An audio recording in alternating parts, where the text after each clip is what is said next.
എന്താണ് ചോ പാല് തിളക്കിയോ അല്ലേ?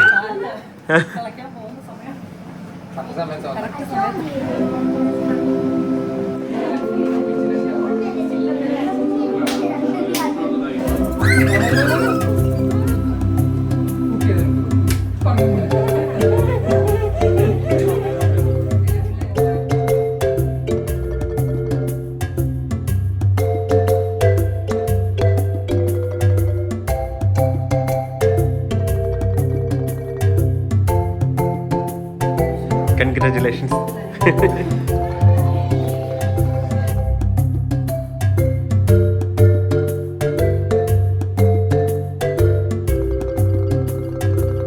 ഇപ്പൊ അയർലൻഡിലേക്ക് നിങ്ങൾ ആദ്യമായിട്ട് വരുമ്പോഴത്തേക്കും നിങ്ങൾക്ക് ഇവിടെ റെന്റിന് നിൽക്കാൻ വേണ്ടി കിട്ടുന്നത് ചിലപ്പോൾ ഒരു അപ്പാർട്ട്മെന്റ് ആയിരിക്കാം. ഹൗസസ് കിട്ടുന്ന ആൾക്കാരും ഉണ്ട്, പക്ഷെ കൂടുതൽ ആൾക്കാർക്കും അപ്പാർട്ട്മെന്റുകളായിരിക്കാം സിറ്റി സൈഡിലൊക്കെ കൂടുതലായിട്ട് കിട്ടുന്നത്.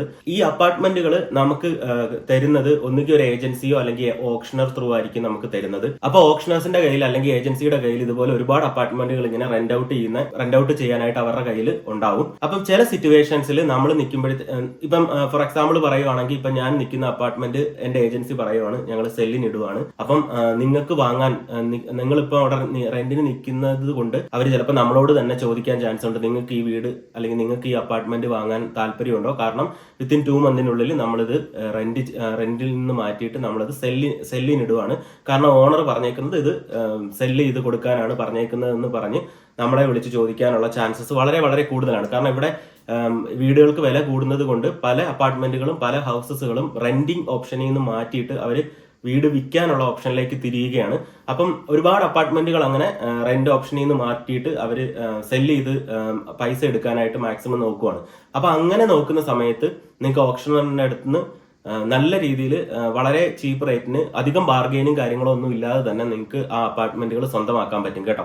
അപ്പൊ അങ്ങനെയാണ് ഇവിടെ കൂടുതൽ ആൾക്കാരും അപ്പാർട്ട്മെന്റ് വാങ്ങുക എന്നുള്ളൊരു കൺസെപ്റ്റിലേക്ക് പെട്ടെന്ന് തന്നെ മൂവ് ചെയ്യുന്നത്. പിന്നെ അത് മാത്രമല്ല, ഓൾറെഡി അവിടെ താമസിച്ചത് കൊണ്ട് ആ അപ്പാർട്ട്മെന്റിനെ കുറിച്ച് അല്ലെങ്കിൽ ആ ഒരു സ്ഥലത്തെ കുറിച്ച് നമുക്ക് നല്ല രീതിയിലുള്ള ഒരു അവയർനെസ് ഉണ്ടാവും. അപ്പൊ നമുക്ക് പുതിയതായിട്ടൊരു വീട് വാങ്ങി അല്ലെങ്കിൽ പുതിയതായിട്ടൊരു വീട് പോയി നോക്കി നമുക്ക് അയ്യോ ഇതിനെക്കുറിച്ച് കൂടുതൽ നമുക്ക് അറിയില്ലല്ലോ എന്നുള്ളൊരു കൺഫ്യൂസ്ഡ് മൈൻഡിൽ നമുക്ക് ആ വീട് എഗ്രി ചെയ്യേണ്ട ഒരു ആവശ്യം വരില്ല.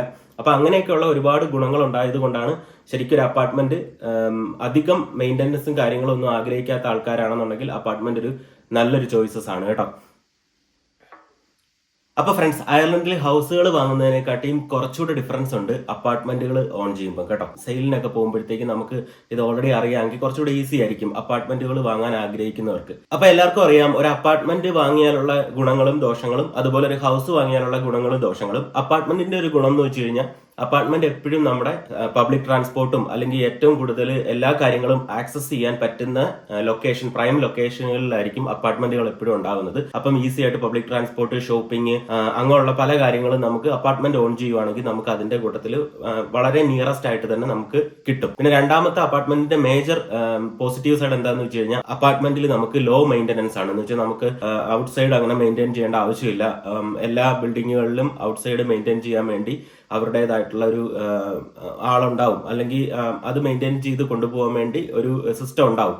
ഔട്ട് സൈഡ് ഗാർഡൻ മെയിൻറ്റെയിൻ ചെയ്യാനും എല്ലാം നമ്മളെപ്പോഴും നമ്മളുടെ ഇൻസൈഡ് മാത്രം നല്ല വൃത്തിയായിട്ട് മെയിൻറ്റെയിൻ ചെയ്ത് കൊണ്ടുപോയാൽ മതി. പിന്നെ അതുപോലെ വേറൊരു കാര്യം എന്ന് വെച്ച് കഴിഞ്ഞാൽ അപ്പാർട്ട്മെന്റ് ഓൺ ചെയ്തിട്ട് വേണമെങ്കിൽ നമുക്ക് റെന്റ് ഔട്ട് ചെയ്യാം. ഇപ്പോൾ ഒത്തിരി ബെഡ്റൂം ഒക്കെ ഉണ്ട്, ഷെയറിംഗ് ഒക്കെ ചെയ്ത് ജീവിക്കാനൊക്കെ ആഗ്രഹിക്കുന്നു എന്നുണ്ടെങ്കിൽ നമ്മുടെ താല്പര്യത്തിനനുസരിച്ച് ആൾക്കാരെ അപ്പാർട്ട്മെന്റിൽ ഷെയറിങ്ങിന് നിർത്തിയിട്ട് നമുക്ക് നമ്മുടെ മോർഗേജ് കുറയ്ക്കാം അപ്പാർട്ട്മെന്റ് വാങ്ങുമ്പോഴത്തേക്കും. അപ്പം അങ്ങനെ നമുക്ക് മോർഗേജിന്റെ ഇതിൽ നമുക്ക് സേവ് ചെയ്യാൻ പറ്റും.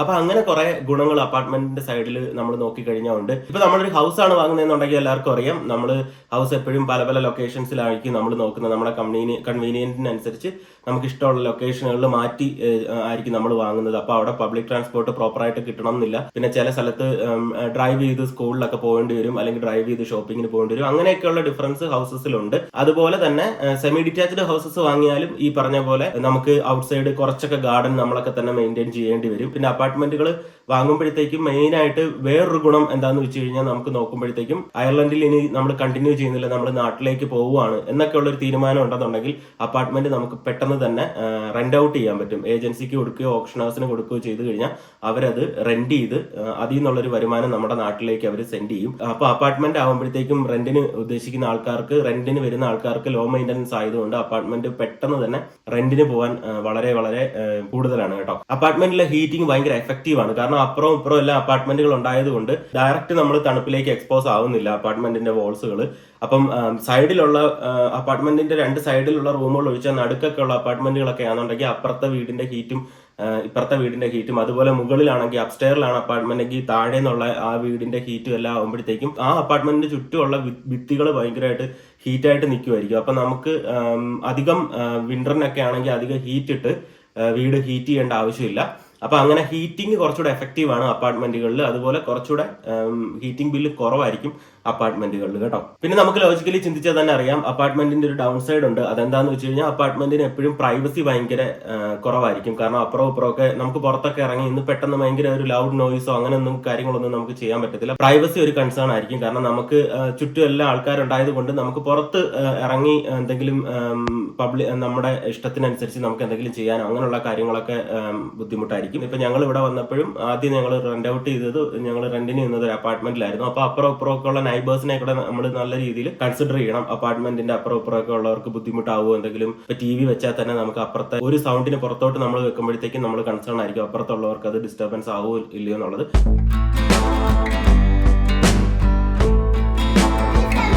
ഫ്രണ്ട്സ്, ഇന്ന് ഇവരുടെ ഹൗസ് വാമിങ്ങും അതുപോലെ ഇവരുടെ അപ്പച്ചന്റെ ബർത്ത്ഡേയും ആണ് കേട്ടോ. അപ്പൊ അത് സെലിബ്രേറ്റ് ചെയ്യുവാണേ.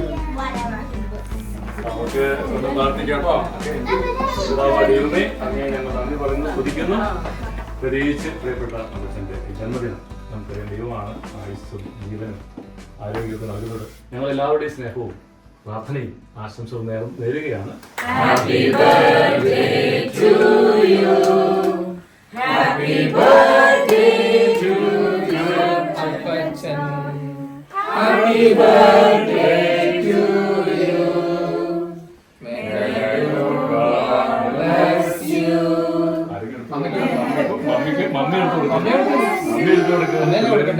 മമ്മി കൊടുക്കട്ടെ.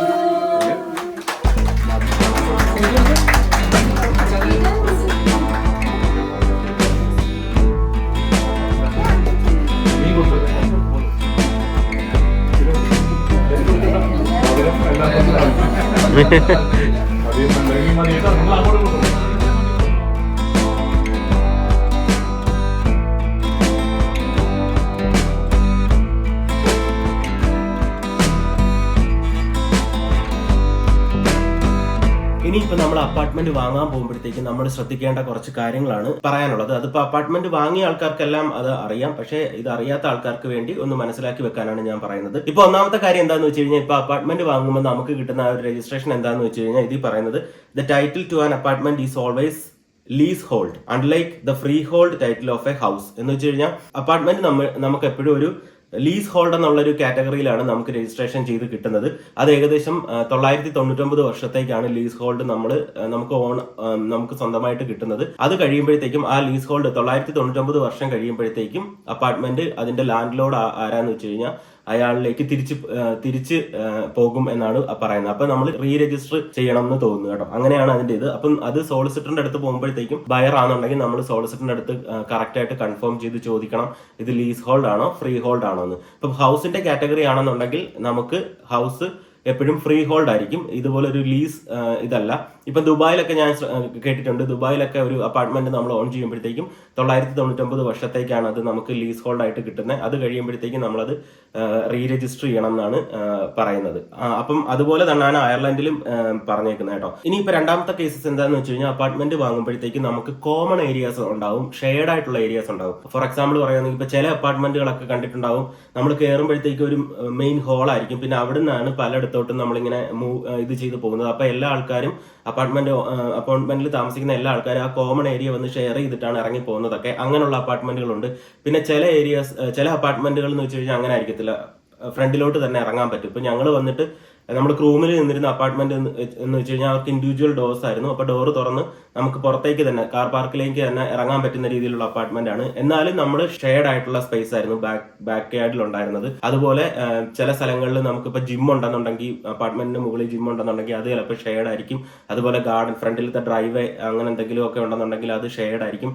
അങ്ങനെ കോമൺ ഏരിയാസ് കുറെ കാര്യങ്ങളുണ്ടാവും. അപ്പൊ ഇത് പറഞ്ഞേക്കുന്നതെന്ന് വെച്ച് കഴിഞ്ഞാൽ the common areas include all the amenity areas in the development, the halls, the bin storage, the car park etcetera. അപ്പൊ അങ്ങനെ ബിൻ സ്റ്റോറേജ് ചെയ്യുന്ന ഏരിയ, കാർ പാർക്ക് ചെയ്യുന്ന ഏരിയ, അതൊക്കെ കോമൺ ഏരിയാസ് ആയിരിക്കും. അപ്പൊ അത് കോമൺ ആയതുകൊണ്ട് അപ്പാർട്ട്മെന്റിന്റെ മാനേജ്മെന്റ് പറയുന്ന രീതിയിൽ തന്നെ നമ്മളത് കീപ്പ് ചെയ്യുകയും അവിടെ ബിഹേവ് ചെയ്യുകയും ചെയ്യണം കേട്ടോ. കാരണം പല ആൾക്കാരാണല്ലോ അപ്പുറം ഇപ്പുറം എല്ലാം താമസിക്കുന്നത്. അപ്പൊ അവർക്ക് ബുദ്ധിമുട്ടുണ്ടാകാത്ത രീതിയിൽ തന്നെ നമ്മൾ അപ്പാർട്ട്മെന്റ് വാങ്ങുമ്പോഴത്തേക്ക് ഈ കോമൺ ഏരിയാസ് നമ്മൾ കറക്റ്റ് ആയിട്ട് യൂസ് ചെയ്യണം. പിന്നെ ഇതിൽ എനിക്ക് വേറൊരു കാര്യം കോമൺ ഏരിയാസിൽ പറയാനുള്ളതെന്ന് വെച്ച് കഴിഞ്ഞാൽ കാർ പാർക്കിന്റെ കേസാണ്. ഇപ്പൊ ചില അപ്പാർട്ട്മെന്റുകളുടെ കേസിൽ ഞാൻ കണ്ടിട്ടുണ്ട് കാർ പാർക്കിൽ ഓരോ അപ്പാർട്ട്മെന്റിന്റെ നമ്പർ ഇട്ടിട്ട് റിസർവ് ചെയ്തേക്കുന്നത്. അപ്പൊ അവർക്ക് ഇന്ന കാർ പാർക്കിൽ നമ്പറുള്ള കാർ പാർക്കിൽ വണ്ടി കൊണ്ടിടാനായിട്ട് അത് റിസർവ്ഡ് ആയിരിക്കും. ഇപ്പൊ റൂമിൽ ഞങ്ങൾ ആദ്യം വന്നപ്പോഴത്തേക്കും ഞങ്ങൾ അപ്പാർട്ട്മെന്റിൽ നിന്നെന്ന് പറഞ്ഞായിരുന്നല്ലോ. അപ്പൊ അവിടെ 12 അപ്പാർട്ട്മെന്റുകളായിരുന്നു ഉണ്ടായിരുന്നത്. അതുപോലെ 12ഓ 14ഓ കാർ പാർക്കിംഗ് ഏരിയയും ഫ്രണ്ടിലുണ്ടായിരുന്നു. ഇത് ഈ അപ്പാർട്ട്മെന്റിൽ താമസിക്കുന്ന ആൾക്കാർക്ക് തന്നെ റിസർവ്ഡ് ആയിട്ടുള്ള കാർ പാർക്കിംഗ് ഏരിയ ആണോ എന്ന് ഞങ്ങൾ ലാൻഡ് ലോഡിന്റെ അടുത്ത് ആ സമയം ചോദിച്ചിട്ടുണ്ടായിരുന്നു. അപ്പൊ ആ പുള്ളി പറഞ്ഞത് കാർ പാർക്ക് ശരിക്ക് ഹാൻഡിൽ ചെയ്യുന്നത് മുനിസിപ്പാലിറ്റി ഏരിയ ആണ്. അപ്പം അത് ഇവരുടെ അപ്പാർട്ട്മെന്റിന്റെ കൺട്രോളിലല്ല. പക്ഷേ മുനിസിപ്പാലിറ്റിയാണ് ഈ 12 കാർ പാർക്ക് അവർക്ക് പ്രൊവൈഡ് ചെയ്തേക്കുന്നത്. അപ്പൊ നിങ്ങൾക്ക് ഈ 12 എണ്ണത്തിൽ എവിടെ വേണമെങ്കിലും നിങ്ങൾക്ക് ഇടാം. ഇപ്പൊ ഔട്ട്സൈഡിൽ നിന്ന് ഒരാൾ വന്നിട്ട് നമ്മുടെ അപ്പാർട്ട്മെന്റിന്റെ കാർ പാർക്കിൽ ഇട്ടാലും നമുക്കത് വണ്ടി എടുത്ത് മാറ്റ് എന്ന് പറയാനുള്ള അവകാശം ഇല്ലെന്നാണ് നമ്മുടെ ലാൻഡ് ലോഡ് ആ സമയം നമ്മുടെ അപ്പാർട്ട്മെന്റിന്റെ, ഞങ്ങൾ ആദ്യം റൂമിൽ വന്നപ്പോഴത്തേക്കും ഞങ്ങൾ നിന്നിരുന്ന അപ്പാർട്ട്മെന്റിന്റെ കേസിൽ പറഞ്ഞിരുന്നത് കേട്ടോ. അപ്പൊ ഓരോ അപ്പാർട്ട്മെന്റുകളും ഓരോ രീതിയിലുള്ളതായിരിക്കും. ചിലപ്പോൾ മാനേജ്മെന്റ് തന്നെ പ്രൈവറ്റ് ആയിട്ട് കാർ പാർക്കിംഗ് ഓൺ ചെയ്യുന്ന സിറ്റുവേഷൻസ് കാണും. അപ്പൊ അങ്ങനെയുള്ള കേസസ് ഒക്കെ ആണെന്നുണ്ടെങ്കിൽ അപ്പാർട്ട്മെന്റ് വാങ്ങാൻ പോകുമ്പോഴത്തേക്കും സോളിസിറ്ററിന്റെ അടുത്ത് കറക്റ്റ് ആയിട്ട് അത് ചോദിച്ച് മനസ്സിലാക്കണം. അപ്പൊ കോമൺ ഏരിയാസ് ഏതൊക്കെയാണെന്ന് കറക്റ്റ് ആയിട്ട് കൺഫേം ചെയ്യുക. അപ്പാർട്ട്മെന്റ് ഓണറിന് പ്രൈവറ്റ് ആയിട്ട് കിട്ടുന്ന കറക്റ്റ് ആയിട്ടുള്ള ഏരിയകൾ ഏതൊക്കെയാണെന്നും കറക്റ്റ് ആയിട്ട് ചോദിച്ച് മനസ്സിലാക്കുക കേട്ടോ. ഇനി മെയിൻ ആയിട്ട് എനിക്ക് പറയാനുള്ളതെന്ന് വെച്ച് കഴിഞ്ഞാൽ അപ്പാർട്ട്മെന്റുകളിൽ എപ്പോഴും നമ്മളൊരു സർവീസ് ചാർജ് കൊടുക്കേണ്ടി വരും.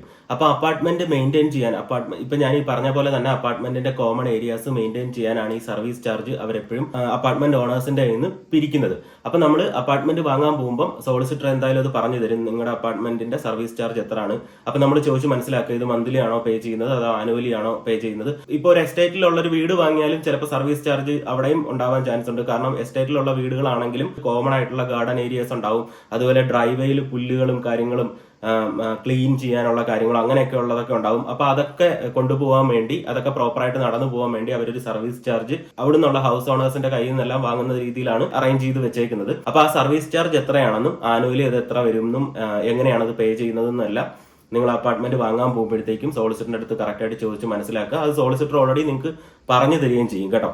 പിന്നെ അപ്പാർട്ട്മെന്റിന്റെ കേസിൽ വേറൊരു കാര്യം ഇവര് മെൻഷൻ ചെയ്യുന്ന എന്താന്ന് വെച്ച് കഴിഞ്ഞാൽ സിങ്കിങ് ഫണ്ട് എന്ന് പറഞ്ഞിട്ടൊരു ഫണ്ട് ഉണ്ട്. സിങ്കിങ് ഫണ്ട്, ആ സിങ്കിങ് ഫണ്ട് എപ്പോഴും മാനേജ്മെന്റ് നീക്കി വെക്കും. ആ നീക്കി വെച്ചേക്കുന്ന സിങ്കിങ് ഫണ്ട് എത്ര ആണെന്ന് ബയറിന് സോളിസിറ്ററിന്റെ അടുത്ത് ചോദിച്ച് മനസ്സിലാക്കാവുന്നതാണ് കേട്ടോ. അതെന്താന്ന് വെച്ച് കഴിഞ്ഞാൽ അവര് അപ്പാർട്ട്മെന്റിന്റെ ഏജ് കൂടുന്നതിനനുസരിച്ച് അപ്പാർട്ട്മെന്റിന്റെ എന്തെങ്കിലും മേജർ ആയിട്ടുള്ള റിപ്പയറിന് വേണ്ടിയൊക്കെ അവർ മാറ്റി വെക്കുന്ന ഒരു എമർജൻസി ഫണ്ട് പോലത്തെ ഒരു ഫണ്ടാണ് സിങ്കിങ് ഫണ്ട് എന്ന് പറയുന്നത്. As A part of the purchase of the apartment you will be provided with a financial accounts of the management company which will show its financial health. As part of this, a figure of the amount of monies in a sinking fund will be provided. A sinking fund is put in place by the management company to cover any major repairs that may arise in the development from time to time. For example, പറയുവാണെങ്കിൽ roof repair, lift repair, അങ്ങനെയൊക്കെയുള്ള time to time ആയിട്ട് develop ചെയ്ത് വരുന്ന issues പരിഹരിക്കാൻ വേണ്ടി ഒരു sinking fund എന്ന് പറയുന്ന ഒരു എമർജൻസി ഫണ്ട് മാനേജ്മെന്റ് കമ്പനി എപ്പോഴും അത് മാറ്റി വെക്കും എന്നാണ് പറയുന്നത്. അതിനെക്കുറിച്ച് അറിയണം എന്നുണ്ടെങ്കിൽ സോളിസിറ്ററിന്റെ അടുത്ത് ചോദിക്കാം. അപ്പം മാനേജ്മെന്റ് എത്രത്തോളം സിങ്കിങ് ഫണ്ട് മാറ്റി വെച്ചിട്ടുണ്ടെന്ന് അറിഞ്ഞു കഴിഞ്ഞാൽ നമുക്ക് മനസ്സിലാവും ആ മാനേജ്മെന്റ് കമ്പനിയുടെ ഫൈനാൻഷ്യൽ ഹെൽത്ത് എത്രത്തോളം നല്ലതാണെന്ന് നമുക്ക് മനസ്സിലാവും കേട്ടോ. ഈ ഒരു സിങ്കിങ് ഫണ്ടിനെ കുറിച്ചും സർവീസ് ചാർജിനെ കുറിച്ചും അപ്പാർട്ട്മെന്റ് വാങ്ങുമ്പോഴത്തേക്കും സോളിസിറ്ററിന്റെ അടുത്ത് പ്രോപ്പറായിട്ട് ചോദിച്ച് മനസ്സിലാക്കണം കേട്ടോ.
പിന്നെ അടുത്തൊരു കാര്യമാണ് എനിക്ക് പറയാനുള്ളത് ബിൽഡിംഗ് ഇൻഷുറൻസിനെ കുറിച്ച്. ഫോർ എക്സാമ്പിൾ ഒരു 12 അപ്പാർട്ട്മെന്റുകൾ ചേർന്നിട്ടുള്ള ഒരു ബിൽഡിംഗ് ആണെന്നുണ്ടെങ്കിൽ ഇപ്പൊ ഞാനിപ്പോ അപ്പാർട്ട്മെന്റ് വാങ്ങാൻ പോവുകയാണെങ്കിൽ ഞാനല്ല അപ്പാർട്ട്മെന്റിന് ഇൻഷുറൻസ് എടുക്കുന്നത്. കാരണം ഈ 12 അപ്പാർട്ട്മെന്റിനോട് ചേർത്ത് ബിൽഡിംഗ് ഇൻഷുറൻസ് എന്ന് പറയുന്ന ഒരു ഇൻഷുറൻസ് ആണ് മാനേജ്മെന്റ് എടുക്കുന്നത്.